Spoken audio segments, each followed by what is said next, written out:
Hello everyone! Welcome po once again sa isa na namang edisyon ng ating programa and this is Solution with Laverne Ducot. Ako po ang inyong kasama at makakasama mula ngayon hanggang mamaya. So please stay tuned at wala pong alis. At dalayan ko po na huwag niyo akong iiwanan dahil maganda po pag-uusapan natin. Ito po ay sadyang napapanahon at naniniwala ako na ito po ay talagang pagbibigay sa inyo ng bagong kapahayagan bilang mga mananampalataya. At sa gayon ay patuloy natin nauunawaan ano ba ang ating katayuan sa harapan ng Diyos bilang kanyang mga minamahal na anak. So gusto natin batiin muna ang lahat na ating mga kaibigan, mga kaklase na sinasamahan tayo every Tuesday night at 7:30. At kumusta po kayo?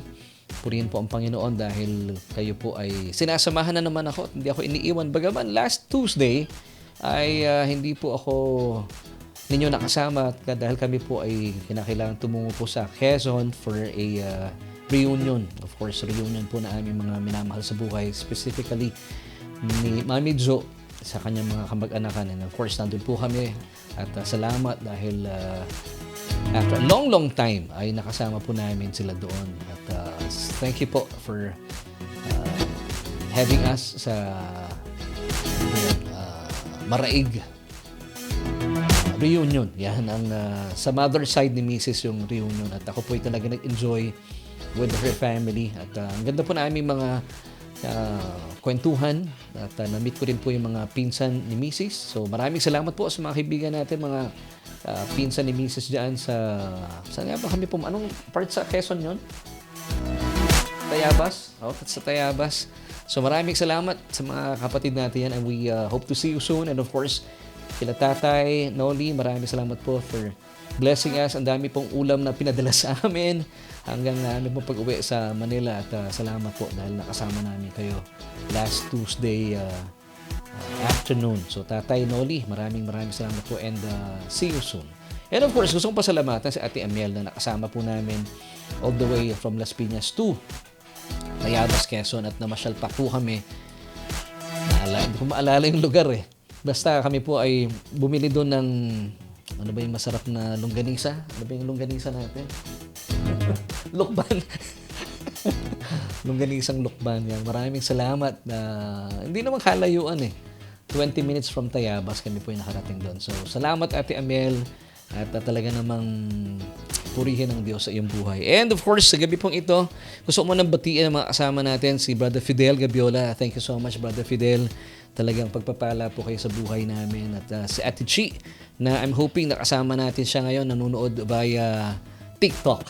At tayo rin po yung napapanood sa TikTok, by the way, mga kaibigan. And tayo rin po yung napapakinggan sa Spotify at sa Apple Podcast. So please, pakishare po yung ating broadcast. And good evening din kay Pastor Willie Wilson Tiongson Laigo mula sa Nueva Vizcaya. Maraming salamat for joining us tonight.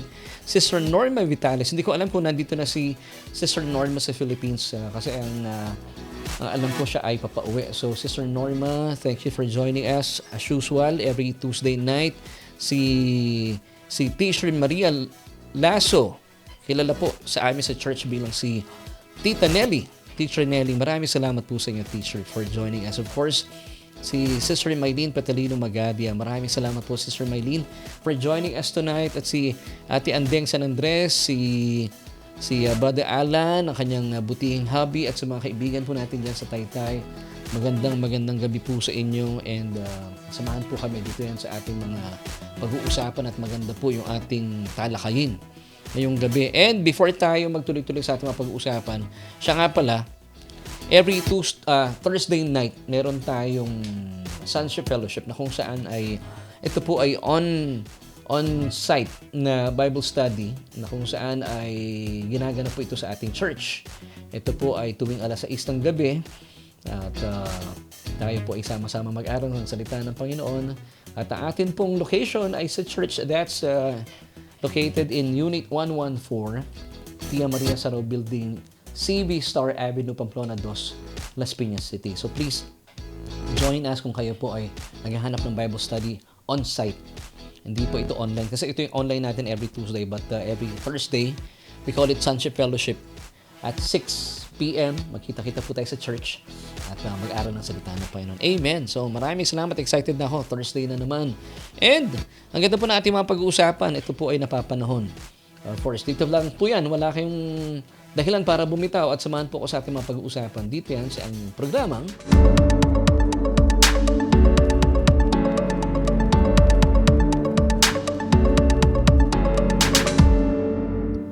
At nagbabalik po tayo sa ating programa kung saan ay hatid natin ay tugon sa ating bawat tanong. At ang tugon po ay magmumula mismo sa salita ng Panginoon. Hindi po galing sa akin. Kasi kung galing sa akin yan, sigurado maliligaw po kayo. But praise God, ang tugon sa ating bawat tanong ay magmumula po mismo sa salita ng Panginoon. So maganda pong matuto tayo kung ano pong sinasabi ng Biblia at malaman natin nang sa gayon hindi po tayo maligaw sa ating paglakad sa buhay na ito. And of course, sa atin pong message for today ay pinagmagatan kong how to be certain you're going to heaven. How to be certain you're going to heaven. Paano ba makatitiyak na ikaw ay pupunta sa langit? So, sino ba dito?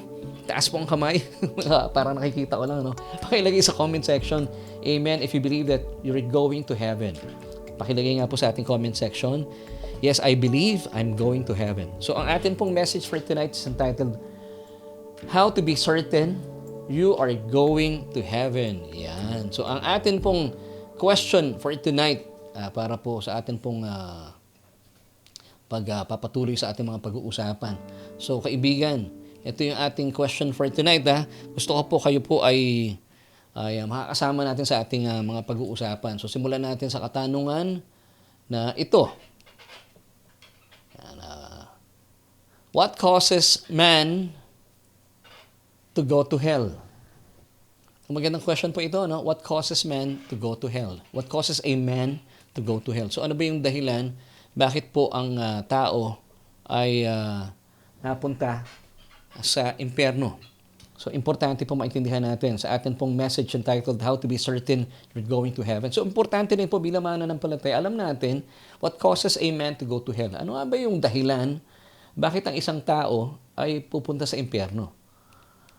Pag itong pinag-uusapan ng impyerno, alam kong napaka-controversial po nito. Now, para po sa ating pagsisimula ay pag-usapan natin at alamin natin na sa mga huling panahon, alam niyo po ba, sinasabi po mismo ng Biblia through the Apostle Paul.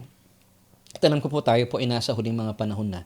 Sabi po ng Biblia that in the last days, magkakaroon po ng tinatawag na paglisan sa tamang katuruan. At ito po ay sadyang nararanasan na sa ating kapanahunan. Marami po akong mga kakilalang pastor na dati kong pinapakinggan, mga dati kong kasama na nakakalungkot pong isipin na sila po ay sadyang tumalikod na sa wastong katuruan. Wala po yung dati nilang tinuturo. For example, about the rapture of the church. Meron po akong iilan na mga kakilalang pastor na talagang ngayon po ay hindi na sila naniniwala sa rapture of the church. At sila rin po ay meron din po ilan na hindi na naniniwala sa impyerno, na wala na pong satanas, na ang lahat daw po ng bagay ay naganap na noong AD 70. Well, ito po mga taong to ay kinikilala ng mga theologians bilang mga preterist. Sila po yung preterist, ibig sabihin lahat po ng mga hula sa Biblia ay naganap na noong AD 70. So, we would call this people na nagpa-practice po na apostasy or apostasy. According to 2 Thessalonians chapter 2 verse 3, basahin po natin sa sinasabi ng Biblia.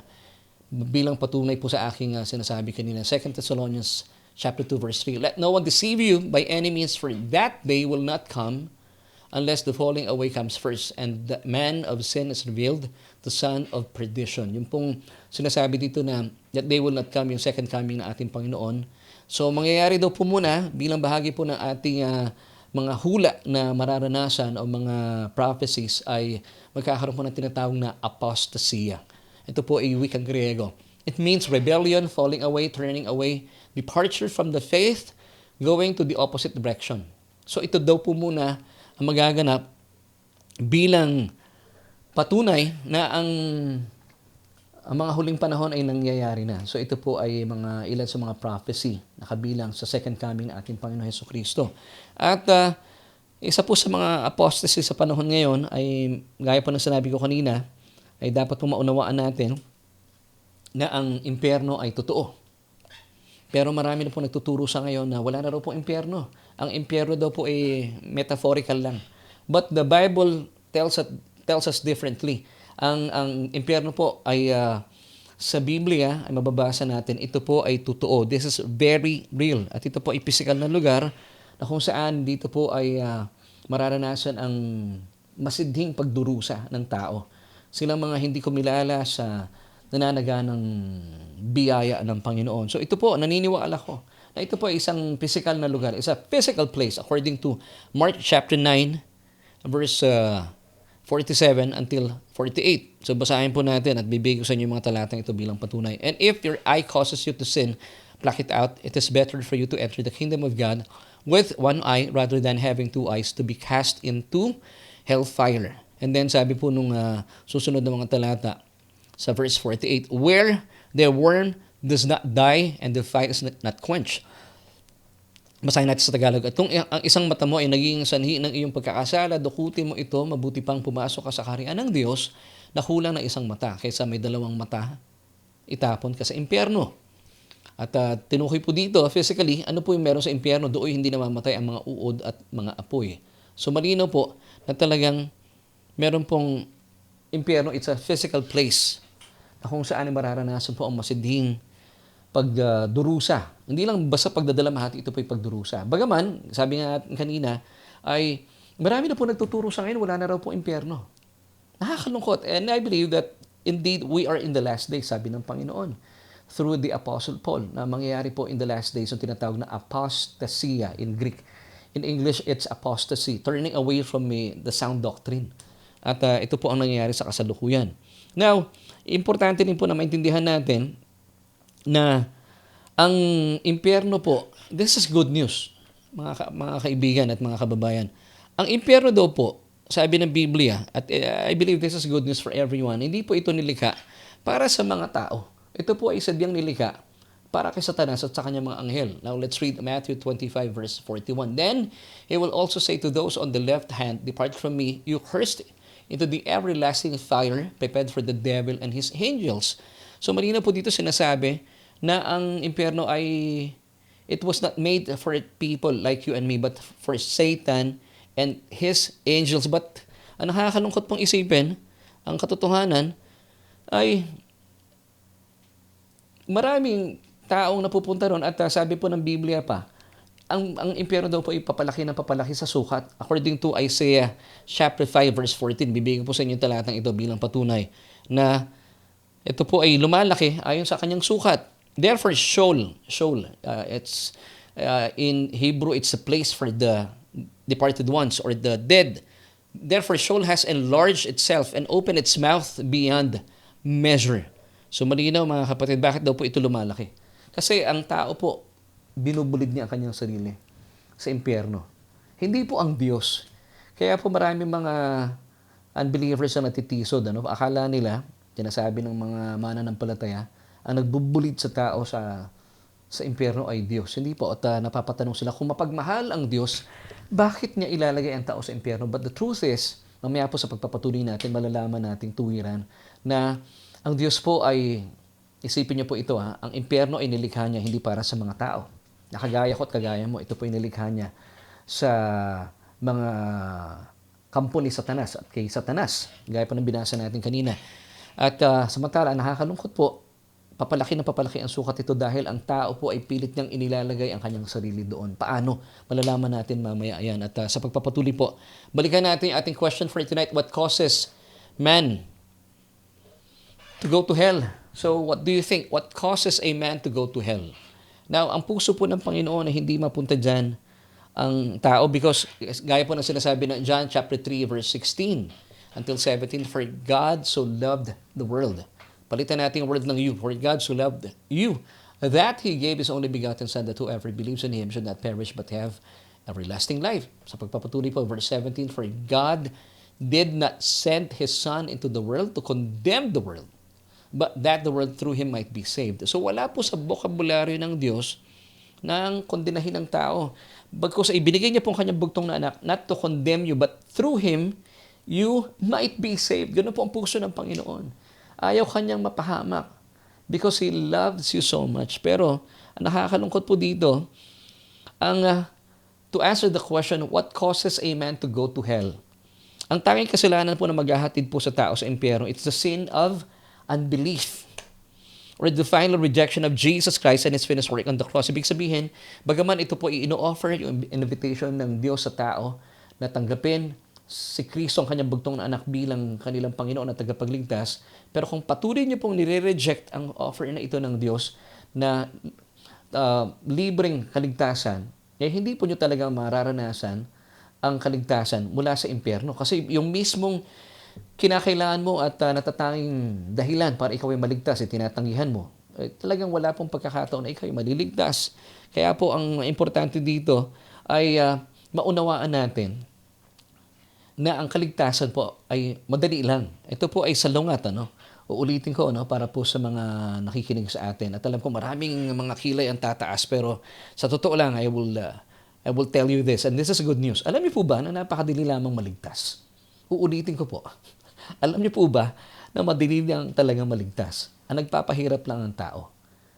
Bakit madali po maligtas? Now, let me give you this verse. Sabi po ng Acts chapter 16, verse 31.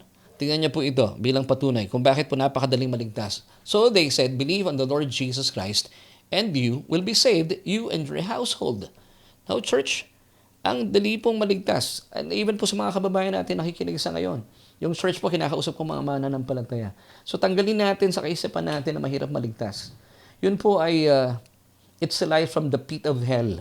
Hindi po yan totoo. Madali lang maligtas. Mahirap po maligtas kung sa pamagitan na yung performance, ang kaligtasan. But praise God, ang kaligtasan po natin ay nakabase sa mayaman at nananaganang biyaya sa atin ng Diyos. So, wala tayong ambag. Kaya po napakadaling maligtas. All you have to do, just put your faith upon Jesus and His finished work on the cross. That's simple. Hindi po mahirap maligtas. Ang Diyos po ang gumawa ng paraan, kaya po pinaging madali niya. Kaya niya po ibinigay sa atin ang kanyang bugtong anak. That's why I gave you John 3:16 kanina. For God so loved you that He gave His only begotten Son, that whoever believes in Him, take note, that whoever believes in Him should not perish but have everlasting life. And then sabi pa ng verse 17, for God did not send His Son into the world to condemn you, but that the world through Him might be saved. So, madali pong maligtas. Now, bigyan pa po natin ng isa pang verse bilang patunay. At tayo po ang kaligtasan natin na nakamit natin through the blood of Jesus that was shed on the cross. Now, let me give you Ephesians 1, verse 7. Napakadali po ng kaligtasan dahil po hindi naman po tayo may kagagawan. In Jesus, yung him po dito, capital H, in Jesus we have redemption through His blood, the forgiveness of sins according to the riches of His grace. So ang kaligtasan po natin ay dahil sa dugo na tumigis doon sa krus ng Kalbaryo. Naranasan po natin at nakamit natin ang kapatawaran mula sa ating kasalanan, mula sa kanyang nananaganang biyaya. At syempre pa, ang kaligtasan po, according to Ephesians chapter 2, verses 8 till 9, kung bakit po napakadaling maligtas. For by grace, you have been saved through faith, and that not of yourselves. It is the gift of God, not of works, lest anyone should boast. Kung ikaw ang dahilan ng iyong kaligtasan, mahirap yun. At kung sakasakali po, dahil sa iyong performance, ikaw ay naligtas sa pagdating mo sa langit, you have all the reasons to be mayabang. Kaya po sabi ng Biblia, it is a gift from God. It is a gift. Ibig sabihin, ito po ay tinatanggap lang as a gift, not of works lest anyone should boast. So, madali lang ang kaligtasan. Amen. Kasi kung ikaw ay naniniwala na, hindi, Pastor, ang kaligtasan, kailangan mo pa rin pagtrabahuhan. Kailangan mo gamitin ang iyong kabutihan, ang iyong kabanalan, ang iyong katuwiran. Ay kapatid o kababayan, nagkakamali po kayo kasi wala pong kabutihan ang pwedeng magligtas sa atin. At gayon din po, wala pong kabanalan tayo sa ating mga sarili o katuwiran ang siya maghahatid sa atin sa kaligtasan. Dahil po napakataas po ng hinihingi po ng katuwiran ng Diyos. At alam niyo po ba na ang katuwiran po natin, according to the Bible, according to the Scriptures, ito po ay hindi sadyang makapagliligtas ng sino man. According to Isaiah 64 verse 6. Now, let me give you this verse bilang patunay. Kung kayo po isa sa mga naniniwala na ang inyo pong katuwiran ang magliligtas sa inyo. Now, let me give you this verse. But we are all like an unclean thing, and all our righteousnesses, take note righteousnesses, hindi po sins. righteousnesses, lahat daw po na ating katuwiran, are like filthy rags. Now, take note of this filthy rags. Ito pong salitang ito, in the original Hebrew, hindi po basta lang maruming basahan. In Hebrew, it's beged edim. Ano ibig sabihin ng beged edim? A garment of menstruation, menstrual cloth. So, ibig sabihin, sa harapan po ng Diyos, kapag ipinagmalaki mo ang iyong katwiran, ito po ay isang maruming sanitary napkin. So, marumi, ibig sabihin, gamit na eh. So, ganun po tinitingnan ng Diyos po ito at pasintabi po sa mga kumakain. Pero ito po ang sinasabi ng Biblia. So, ano ibig sabihin? Wala po tayong pwede ipagmalaki sa Diyos. Talagang wala tayong pwede ipagmalaki sa Diyos dahil sa harapan po ng Diyos, sa atin pong mga katwiran ay sadyang napakarurumi. Amen and amen. Dahil, alam niyo, ang sa totoo lang po, ay wala pong aabot sa standard ng Diyos. Ang ating pong katwiran ay sadyang hindi po aabot sa kanyang standard. Ang taas po ng standard ng Diyos. Dahil ang katwiran po natin, sabi nga ng binasa natin kanina, ay maruming basahan o gamit ng sanitary napkin.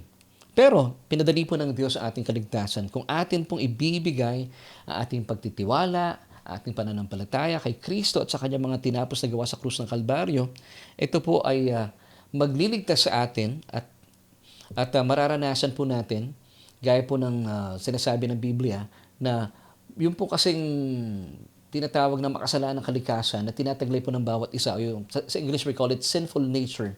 Kapag ito po inanatili sa tao, ay hindi po talaga tayo maliligtas. Pero dahil po tinanggap po ang ating Panginoong Hesukristo, ito po yung ginawa ng paraan ng Diyos para tayo po maligtas. Ito po sa pamamagitan ng kordero ng Diyos, winakasan po niya, pinawi niya po ang kasalanan ito. Yung ating makasalanang kalikasan ay pinawi niya na po niya. Now, ano itong makasalanang kalikasan ito? Ito po ay minana natin sa ating ninunong si Adan. Ito ang nakakalungkot, Siya po ang nagkasala, pero damay po ang buong sangkatauhan. According to Romans chapter 5, verse 12. Therefore, just as through one man's sin entered the world, and death through sin, and thus death spread to all men because all sinned. So talagang wala po tayong magagawa dahil sa pagkakasala po ni Adan, nadamay po ang buong sangkatauhan at damay-damay po tayo doon. But, praise God, hindi po natapos doon. Don't despair dahil meron pong ginawang kamangha-mangha ang Diyos sa pamamagitan po ng kanyang bugtong na anak na si Kristo.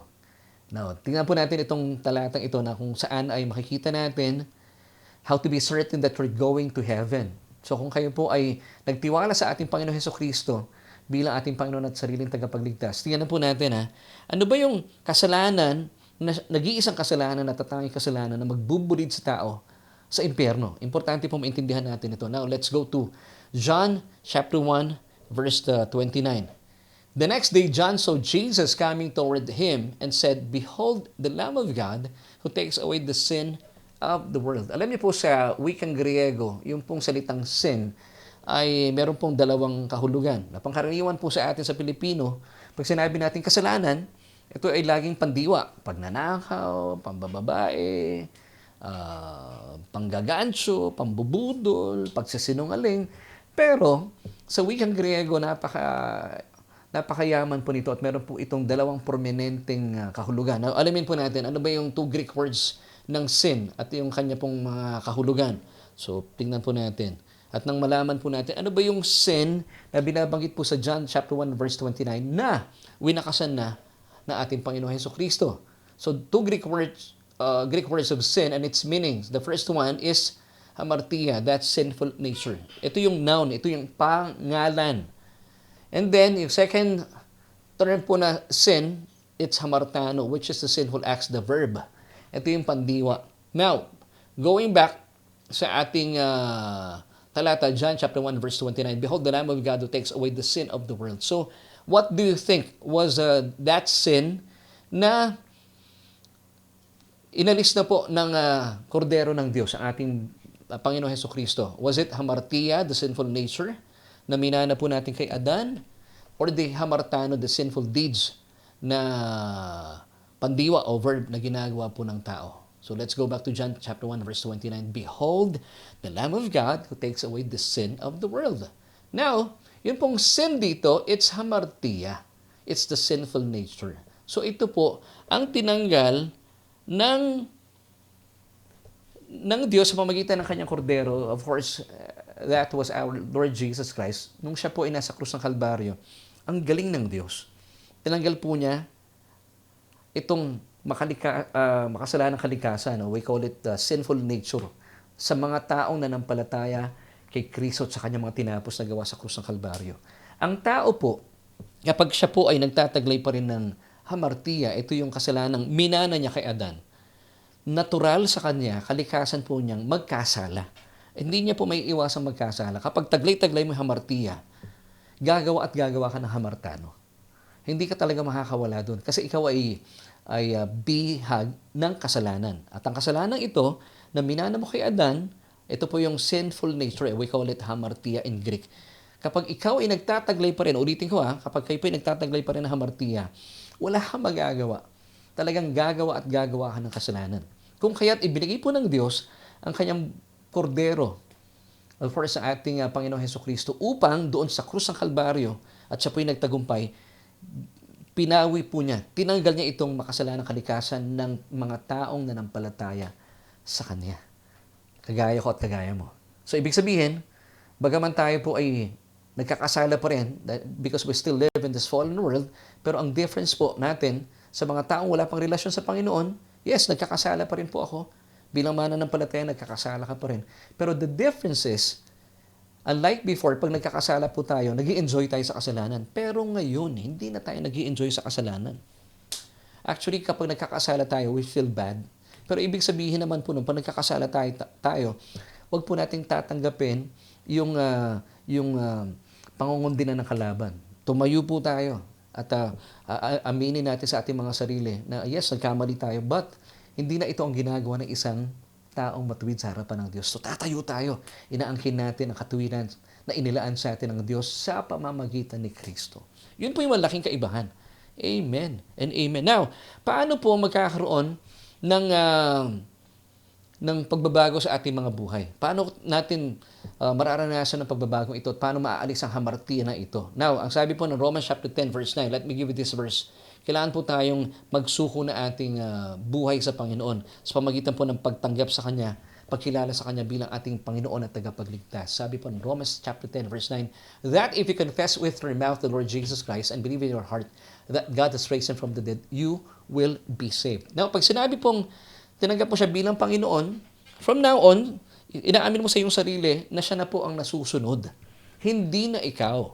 Kaya dapat, first and foremost, you have to accept Jesus as your Lord, Panginoon. Ibig sabihin, nagtitiwala ka sa Kanya, believing that He knows and He wants what's best for you. Na kapag ikaw ay nagtiwala sa Kanya, ginawa mo siyang Panginoon, ibig sabihin, siya na yung gumigiya ng buhay mo, hindi ka magkakamali. Believing na lahat ng mabubuti at tasak na bagay ay nagmumula sa Kanya. Let me give you James chapter 1 verse 17. Ito po ang tinatawag na pagkilala sa Panginoong Jesus bilang iyong Panginoon. Every good gift and every perfect gift is from above and comes down from the Father of lights, with whom there is no variation or shadow of turning. So ito po yung magandang pagkakataon na tinanggap mo siya bilang Panginoon. At dahil naniniwala ka, believing that He knows and He wants what's best for you. Amen. At kapag kinilala mo ang Panginoon bilang iyong Panginoon at tagapagligtas, mararanasan mo ang Kanyang pagliligtas sa lahat ng aspeto ng buhay mo. Because ito po ang promise sa atin ng Panginoon bilang mga nakipag-isa na kay Kristo. According to Isaiah 54 verse 17. No weapon formed against you shall prosper, and every tongue which rises against you in judgment, you shall condemn. Amen and amen. Wow. Ito raw po yung sabi sa pagpapatuloy, hindi ko na lang pinagpatuloy yung pagbabasa kanina. Sabi nung verse, this is the heritage of the servants of the Lord. Sa mga taong naniniwala na ang atin pong katwiran ay na kay Kristo Jesus. That no weapon that is formed against you shall prosper. Even though yung armas sa Satanas ay gawa na, pero it will never prosper against you. And every tongue that rises in judgment against you, you shall condemn. Ibig sabihin, kung may mga taong nagsasalita ng mga bagay na masasama laban sa iyo, hindi po silang magtatagumpay. And that's why you have to pray for your enemies. Kasi babalik po sa kanila yon. Ganon po tayo kadelikado. Kaya naman bilang mga nasa biyaya, ang tugon natin kapag may mga umaaway sa atin, we pray for them. Ayaw natin sila mapahamak. Di ba napakabuti ng Panginoon? Yan ang tunay na mananampalataya. Amen and amen. Ito po nararanasan ng isang taong tinanggap si Kristo bilang Panginoon at tagapagligtas. Ang tawag po dito ng Biblia, mga nakipag-isa na kay Kristo Jesus. Nararanasan na po yung tinatawag ng mga theologians na regeneration. Now, what is regeneration? Alamin natin, what is regeneration? Regeneration, it's an act of God whereas the spiritually dead person is made alive in Christ through the Holy Spirit. Once again, it's an act of God where a spiritually dead person is made alive in Christ through the Holy Spirit. So tayo po mga nakipag-isa na kay Kristo, born again Christian, dati tayong patay, tayo ay dati na kay Adan, pero nung tayo po ay kumilala kay Kristo, nakipag-isa na kay Kristo, we are now in Christ Jesus. Ang tawag po dito ay, ina-experience natin pagbabago ngayon ay born again experience. At sa mga theologians, they call it regeneration. Sabi ng 2 Corinthians 5 verse 17, therefore, if anyone who is in Christ, he is a new creation. All things have passed away. Behold, all things have become new. So bagong-bago na. Sino ang nagpabago sa iyo? Hindi mo effort yun. It's the Holy Spirit working in you. Amen and through you. So talagang wala tayong ambag. So ang isang taong nagkaroon po ng karanasan na born again, hindi ikaw ang magbabago sa sarili mo kasi pangkaraniwan naririnig ko sa ibang mga pastor, sinasabi nila yung mga members nila, oh, born again ka na, ha? Ayusin mo ang buhay mo. Hindi po tayo magbabago sa buhay natin. Ang magbabago po sa atin, it's the Holy Spirit Himself. Kaya po ang buhay ng isang mananampalataya, and even po ang kaligtasan ay wala pong ka-effort. Napakadali. At dahil dito, you will be certain that you are going to heaven. Paano? Kapag nakikita mo yung mga pagbabago sa buhay mo. Nagmamanifest po ito, ang pagbabago, di ba? Ang banal na spirito ay nananahan na sa iyong born again spirit, nagkakaroon po ng manifestation ng magandang kapahayagan sa iyong kaluluwa. Nararanasan mong kapayapaan sa iyong isipan, sa iyong kalooban, at sa iyong emosyon, sa iyong damdamin at sa iyong kalooban, at nakikita po ito ng mga tao. Ang kapahayagan sa iyong physical na katawan, masayahin ka, hindi ka busangot, hindi ka suplada, hindi ka masamang tao. At dahil dito, marami pong tao na papagpala mo. Amen. Ito po yung mga tunay na binago ni Kristo. Now, ang tunay na mananampalataya, hindi ikaw ang nagbabago sa sarili mo like what I've said kanina. Ang nagtuturo sa iyo para magbago ay ang biyaya ng Panginoon. Totoo po yun, ha? Ang nagbabago sa atin, ang kumikilos para baguhin po yung ating mga sasamang ugali, it's the grace of God Himself. Amen. Basahin po natin. Sino yung grace ng Diyos? It's Jesus. It's our Lord Jesus Himself. Now, let me give you John chapter 1 verse 17. For the law was given through Moses, but grace and truth came through Jesus Christ. So for me, I believe that the grace and truth, it's a person. It's the person of Jesus Christ. And Jesus Christ, who is the grace of God, siya rin po ang nagtuturo sa atin, mga kapatid. Siya rin po ang nagtuturo sa atin upang talikuran ang makamundong pamumuhay at damdaming makalaman. Now, let me give you Titus chapter 2, verses 11 till 12. For the grace of God, I believe that's Jesus Christ Himself, that brings salvation has appealed to all men. See, that's Jesus Himself, teaching us that denying ungodliness and worldly lust, we should live soberly, righteously, and godly in the present age. Amen. Kung kaya hindi na po natin ginagawa, yung mga dating ginagawa natin na nagbibigay po ng masasamang bagay sa ating buhay, yung pagkakasala, ika nga. Gaya pa ng sinabi ko kanina, bilang isang tunay na mananampalataya, of course, we still sin, we fall, pero ang kaibahan po, hindi na po tayo nagtutuloy-tuloy sa paggawa ng kasalanan at hindi na po tayo nag-i-enjoy sa paggawa ng kasalanan. Yun po ang malaking kaibahan. Kasi baka naman sabihin ng iba, na akala nila tinuturo natin na hindi na tayo nagkakasala. Nagkakasala pa rin po tayo. Because we still live in this fallen world. Bagsak po ang kalagayan ng mundong ito. But the difference is, whenever we fall, we sin, hindi po tayo nananatili sa kasalanan. At hindi po natin kalikasan ang magkasala. Tumatayo tayo. At talaga namang we apologize. We repent to the Lord. Talaga namang po we ask repentance. Repent pa rin po tayo. Knowing that we are forgiven. Amen. So, hindi tayo nagtutuloy-tuloy sa paggawa ng kasalanan. That's the big difference. Amen. Now, mga kapatid, kung kaya hindi na po natin ginagawa yung mga masasamang gawin noong makasalanan pa tayo dahil naranasan na po natin at kumikilos na po sa ating espiritu ang banal na espiritu ng Diyos. Amen. Kasi kung babasahin po natin ito, no? At para makita natin Sino-sino ba yung mga pupunta sa impyerno? Importante po ito na dapat po maunawaan natin. Let me give you 1 Corinthians chapter 6 verses 9 till 10. Ito po ay importante maunawaan natin. Do you not know that the unrighteous will not inherit the kingdom of God? So yung mga hindi po matuwid, ay hindi po talaga makakaakyat sa langit. But praise God, tayo po ay pinaging matuwid ng Diyos, kaya tayo po ay makakaakyat sa langit. And mind you, yung katuwiran po na meron tayo, hindi po ito bunga na ating mabubuting gawa. Ang katuwiran na meron po tayo ay katuwiran ng ating Panginoong Hesukristo. And that's why you will be certain. Certain ka that you're going to heaven. Kasi sigurado tayo na aakyat tayo ng langit dahil tayo po ay may katuwiran. At ang katuwiran ito na meron tayo ay nagmumula sa ating Panginoong Hesukristo. Pero yung hindi po matuwid sa harapan ng Diyos ay talaga pong according to 1 Corinthians 6 verse 9, hindi po sila makakapasok sa kaharian ng langit. Let's continue reading. Do not be deceived, neither fornicators, nor idolaters, sabi po ng talata, nor adulterers, nor homosexuals, nor sodomites, nor thieves, nor covetous, nor drunkards, nor revilers, nor extortioners will inherit the kingdom of God. So, isa-isayin po natin ang mga sinasabi dito ng mga hindi makakapasok sa langit. Na pangkaraniwan po kasi sa panahon ngayon, nakakalungkot, masyado lang nakatutok yung mata natin.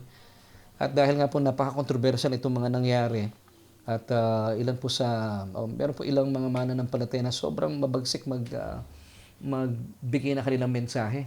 At masyado lang po nakatutok yung mensahe sa mga nasa community na LGBTQ. Pero alam niyo po, sabi ng 1 Corinthians 6, verses 9 till 10, hindi lamang po mga homosexuals ang hindi makakapasok sa langit. Yes, mga kababayan, ito po ay buong puso kong sinasabi at may pagmamahal. Ayoko pong magsinungaling po sa inyo. Sa mga nagtatanong po sa akin, Pastor, ano po ang inyong stand tungkol po sa mga homosexuals na nasa LGBTQ community? Sila po ba ay papasok sa langit? Well, the truth is, sabi po ng Biblia, hindi po talaga.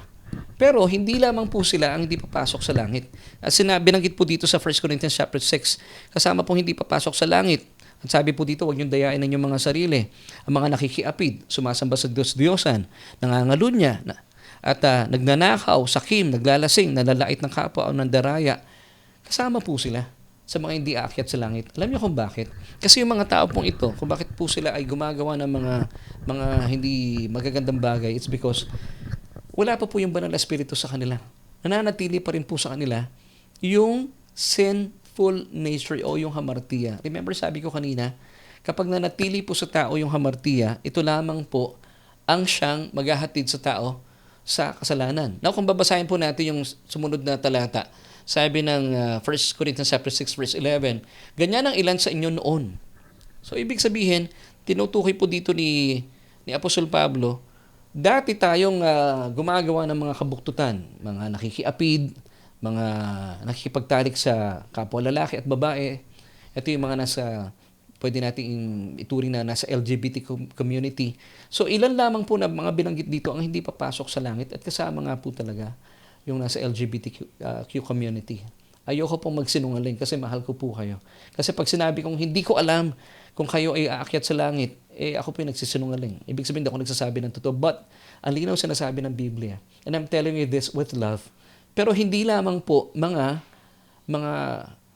nasa third sex ang hindi papasok sa langit. Kasama po dito yung mga naglalasing, mga nakikiapid, sabi pa dito nung talata, mga nandaraya, mga nagnanakaw, mga sakim, nanlalait ng kapwa, sumasamba sa Diyos-Diyosan, nangangalunya. So, ang dami po talaga hindi makakapasok sa langit. Bakit? Kaya po nila nagagawa itong mga masasamang bagay na ito. It's because nananatili pa rin po sa kanilang espiritu yung sinful nature or yung hamartiya. So, nakakalungkot po talaga.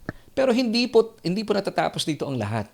Ano po ang dapat natin gawin? Now, let's go back to our question para tayo po ay mapagyaman sa ating mga pinag-usapan.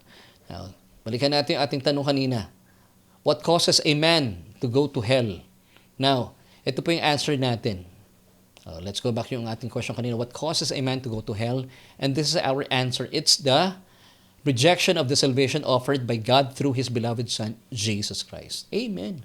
Kasi pag patuloy po ninyong tinitigasan na inyong mga puso at gumagawa kayo ng mga sarili ninyong panuntunan at sinasabi nyo na pwede akong maging naglalasing, pwede pa rin ako manatiling bakla, pwede ako nananatiling nakikiapid, pwede ako nananatiling nananakit ng tao, nagsisinungaling, pwede ako nananatiling nandaraya. Ito yung sinabi ng 1 Corinthians 6 verses 9 till 11 till 10, mga kapatid. Hindi lamang po nakafocus sa mga homosexuals o mga nasa LGBT community. Kung nananatili po kayong ganyan at pinapatigas ang inyong mga puso, hindi po kayo talaga makakapasok sa kaharian ng langit. Kasi nire-reject nyo po yung offering ng Panginoon na salvation through His Son, of course, our Lord Jesus Christ. So mga kapatid at mga kababayan, hindi pa po huli ang panahon. Meron pong ibinibigay sa atin ang salita ng Panginoon. Now, let me give you itong Romans chapter 2 verses 5 till 6 bilang patunay. Huwag po ninyong titigasan inyong mga puso. But in accordance with your hardness and your penitent heart, you are treasuring up for yourself wrath in the day of wrath and revelation of the righteous judgment of God. Verse 6, who will render to each one according to his deeds.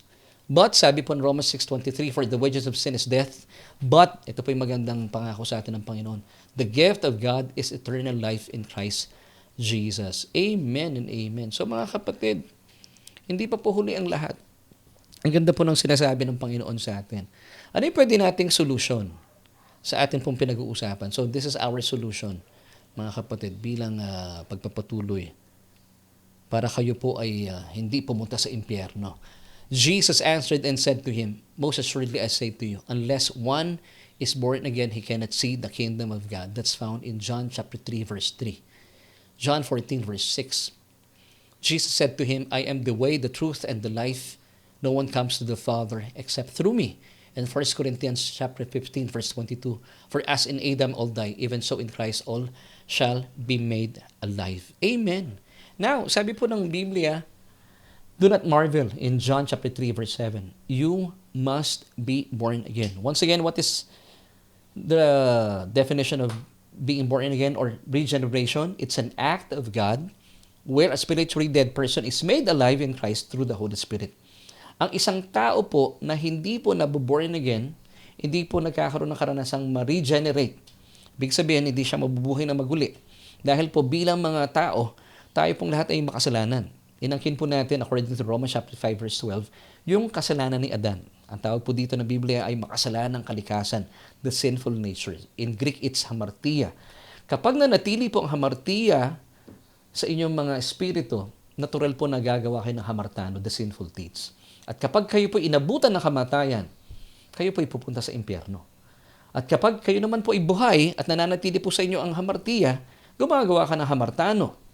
Kaya po ang mga nasa LGBT community ay patuloy pong talagang hindi po makakagawa ng katwiran sa harapan ng Diyos because nagtataglay po sila ng hamartiya. Gayon din po, sabi ng 1 Corinthians 6 verses 9 till 10, kasama po dito yung mga hindi aakyat sa langit, yung mga magnanakaw, sakim, naglalasing. Take note, hindi lamang po mga homosexuals. Marami pong kabilang dito, mga nangangalunya, mga sumasamba sa Diyos-Diyosa, nakikiapid, nandaraya. So kahit po yung mga mandaraya, mga nambubudol. Kapag kayo po ay nananatili sa inyo po kasi yung hamartiya, gagawa kayo ng pandaraya, pambubudol, at paglalasing. Pero hindi po natatapos dito ang lahat. Kung gusto niyo po makakayat sa langit, madali lang. Gaya na sabi ko kanina, you must be born again. Sabi po ng Biblia in John 3:7, do not marvel that I said to you, sabi ni Jesus, you must be born again. It's an indicative statement. Pag sinabing, it's an imperative statement. Pag sinabing imperative, it's a must. Wala nang ibang pamamaraan. It's a forceful command. You must be born again. If you want to go to heaven, you must be born again. Ganun lang po kasimple. At napakaganda pong pagkakataon po ito na gusto ko po kayong magkaroon ng pagkakataon because ang ganda po ng buhay kapag kayo po ay nakay Kristo. At maranasan po ninyo ang buhay na punong-puno ng katiyakan. Hindi lamang po dito sa lupa. Pag kayo po ay kung sakasakali pong bawian ng buhay, Kung kayo po'y tumanggap kay Kristo, makakaasa po kayo na kayo po'y makakasama ng ating Panginoon doon sa kanyang kaharian. At sa pagkakataon po ito, gusto ko po kayong imbitahan na kung gusto niyo po umakyat sa langit at hindi po pumunta doon sa impyerno, ay tanggapin po natin ang napakayamang paanyaya sa atin ng Diyos. Sabi po in Romans 10 verse 9 that if you confess with your mouth the Lord Jesus Christ and believe in your heart that He was raised from the dead, you shall be saved. So all you have to do, just pray this prayer with me. That's simple, di ba? Napakadali na pong umakyat sa langit and buksan po inyong mga puso at kilalanin si Jesus bilang iyong Panginoon at tagapagligtas at buksan ang inyong puso at maniwala na siya po ay hindi na natiling patay bagkus siya po ay nabuhay mula sa kamatayan, and then you shall be saved. Amen. So please, sabayan niyo po ako sa pananalangin ito. Sabihin niyo po ito mula sa inyong puso. O Diyos, kinikilala ko po aking sarili. Makasalanan at walang kakayahan para iligtas sa aking buhay. Kaya naman, sa oras pong ito, kinikilala kita, Jesus, bilang aking Panginoon at sariling tagapagligtas. Dahil naniniwala po ako na sa iyong kamatayan, bilang kordero ng Diyos, mo'y nakasan na ang aking kasalanan. At makalipas ang 3 araw, ikaw ay nabuhay mula sa kamatayan. At ito po ay dahilan na ako ay kilalanin na matuwid sa harapan ng Diyos. O Diyos, aking Ama, salamat po sa iyong kaloob na kaligtasan. At salamat din ng aking pangalan ay nakasulat na sa aklat ng buhay. Amen at amen. Kapag ginawa niyo po iyan, nanalangin at binuksan ang inyong puso at talagang taimtim po na tinanggap mo ang Panginoon, you now can be certain that you're going to heaven. Amen. Makatitiyak po talaga kayo na makakarating kayo sa langit. And I would like to pray for you, mga kapatid naman, na marahil kayo po ay nagdududa. But after listening sa ating pong Bible study, ay nagkaroon kayo ng certainty that indeed I will be going to heaven. Yes, at kapag nag-rapture, kasama po kayo. Kasi kayo po ay nasa inyo na po ang banal na Espiritu. Amen. So I would like to pray for you.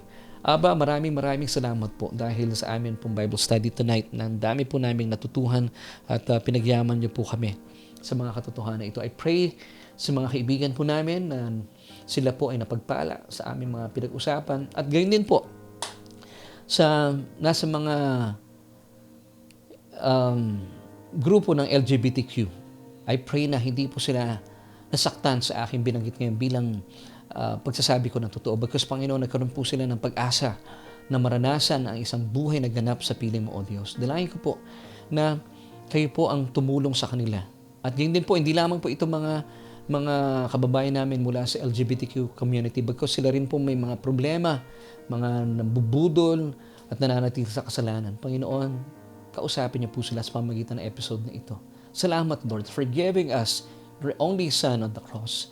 At sa pamamagitan po ng kanyang mga tinapos na gawa sa krus ng Kalbaryo, kami po mga mananampalataya sa kanya at sa kanyang mga ginawa ay maliligtas. Salamat po sa katotohanan ito. Sa iyo lamang po ang lahat ng papuri at pagsamba sa matamis sa pangalan ng aming Panginoong Jesus. Amen at amen.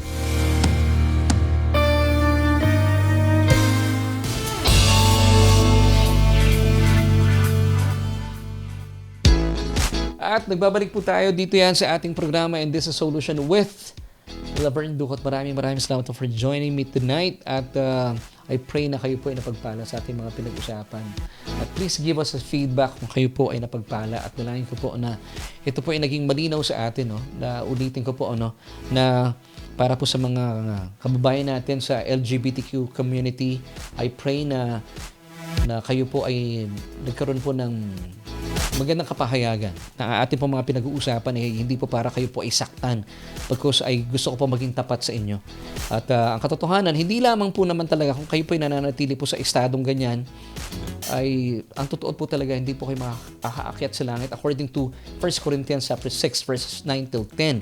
Pero hindi lamang po kayo ang tinutukoy doon sa talatang iyon. Kasama po, ulitin ko kasama po dito yung mga nagnanakaw. Kapag nanatili po kayong magnanakaw, mga sakim, naglalasing, nanlalait ng kapwa, nandaraya, nakikiapid, sumasamba sa Diyos-Diyosan, nangangalunya. Sabi po ng verse 10 ng 1 Corinthians chapter 6, wala po kayong bahagi sa kaharian ng Diyos. Pero, hindi po nagtatapos dyan. Kailangan nyo tanggapin ng Panginoon. Nang sa gayon, mapawi na po, mawala na yung hamartia, the sinful nature. Nang sa gayon, kapag ito po ay nawala, talaga pong pag kayo po ay lumisan sa mundong ito, wala na yung hamartiya sa inyong spirito, makatitiyak po kayo na aakit kayo sa langit. Amen and amen. At gusto ko muna pasalamatan po yung ating mga kasama tonight. Thank you kay Sister Norma Vitales for joining me tonight. Thank you po, Sister Norma. At kayo po ay dalangin ko po na napagpala sa ating mga pinag-usapan. And Sister Fidel Gabiola, maraming salamat po for joining us. And kay Ate Maisa Lapus, thank you for joining us tonight. Si Sister Odette Rakid Soriano, nandiyan din si Sister Maylene Petalino Magadia, maraming salamat po. At kayo pinakasama namin si Sister Marisa Remo Paganpaan at kay Brother Ruel na nakasama namin nung Sunday at ang mga kabataan sa Taytay. Salamat po. At salamat din kay Sister Ruth Katakutan. Of course, kay Brother Fidel Gabiola, Sister Leonora Dacumos, si Nanay Carmelita Anoras na nakasama natin nung Sunday. Amen. Salamat po. Si Nanay Medi Remo. Salamat po at kasama namin kayo ngayon si Sister Linlen Makaraig. Ako, maraming salamat. Sister Aida Melgar. Ayan, salamat po sa inyong pagsama sa amin. Si Sister Corazon Balikas. Sino pa ba? Sister Becky Amber Nidea. Sister Marie Chris. Si Aling Presi. Aling Presi, kumusta na po kayo? Miss na namin kayo. And of course, Sister Marie Chris, si Rosemary Casocco, Sister Sally Geronimo Raya, and Brother Joel C. on Sunday po. And sino pa ba? Marami tayong nakasama tonight. Si Nanay Meng Francisco, si Brother John Paul Songsong, at dami. Anong oras na ba? Baka ako yun it's 8:29 na. And salamat din kay sino pa ba? Ang bagal ng internet ko dito. But anyway, thank you so much for joining us. At kung kayo po ay napagpala sa ating mga tinalakay, please paki-share po yung ating broadcast nang sa ngayon ay marami pong mapagpala. At sa ngalan po ng aking buong pamilya, of course kay Ate Orian, kay Mami Jo na nasa baba at kasama ko dito sa kwarto ang ating technical director si Kuya Aves. Nagpapaalam po kami. Maraming salamat po sa inyo. Nais kong iwan sa inyo ang 3 John chapter 1 verse 2. Beloved, I wish above all things that you may prosper and be in health even as your soul prospers. Bye!